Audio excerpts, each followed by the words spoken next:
Hi friends, മോസ്കോയിലെ mono റീൽസിനെ പറ്റിയാണ് ഇന്നത്തെ വീഡിയോ. ഇതാണ് മോണോ റീൽസ്. ഞാനിപ്പോൾ ഉള്ളത് മോസ്കോയിലെ ബൊട്ടാണിചെസ്കി സാഡ് എന്ന മോണോ റെയിൽ സ്റ്റേഷനിലാണ്. ഇവിടെ ഇംഗ്ലീഷിലും റഷ്യൻ ലാംഗ്വേജിലും എല്ലാം ബോർഡ് ഡിസ്പ്ലേ ചെയ്തിട്ടുണ്ട്. ഇതാണ് മോണോ റെയിലിൻ്റെ ട്രാക്ക്. രാവിലെ 6:30 തൊട്ട് രാത്രി 11 മണി വരെയാണ് കേട്ടോ ഇതിൻ്റെ സർവീസ്. പിന്നെ ഇതിലും നമുക്ക് മെട്രോ കാർഡ് തന്നെ സ്വൈപ്പ് ചെയ്താൽ മതി കേട്ടോ. ഞാൻ എന്തായാലും ഈ വരുന്ന ട്രെയിനിൽ കയറാൻ പോവാണ്. പിന്നെ ഇതിൽ തിരക്കൊക്കെ വളരെ കുറവാണ്. അധികം ആളുകൾ യൂസ് ചെയ്യാത്ത ഒരു ട്രാൻസ്പോർട്ടേഷൻ സിസ്റ്റമാണിത്. എനിക്ക് എന്തായാലും സൈഡ് സീറ്റ് തന്നെ കിട്ടി. നോക്കിയിട്ടുണ്ടെങ്കിൽ കാണാം ഒത്തിരി സീറ്റ് ഇവിടെ ഫ്രീ ആയിട്ട് കിടക്കുന്നുണ്ട്. പിന്നെ ഇത് നല്ല സ്പീഡിലാണ് പോകുന്നത്. 60 km/h ആണ് ഇതിൻ്റെ സ്പീഡ്.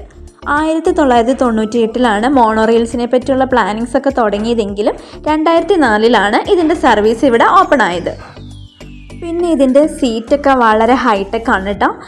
തിരക്കും വളരെ കുറവാണ്. സോ നമുക്ക് യാത്ര വളരെ കംഫർട്ടബിളാണ്, കുറച്ചുകൂടി സ്മൂത്താണ്.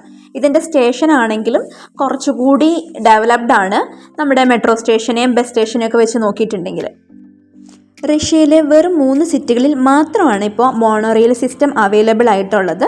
സെക്കൻഡ് ലാർജസ്റ്റ് സിറ്റിയായ സെൻറ്റ് പീറ്റേഴ്സ്ബർഗിൽ പോലും മോണോ റെയിൽ സിസ്റ്റം ഇതുവരെ വന്നിട്ടില്ല.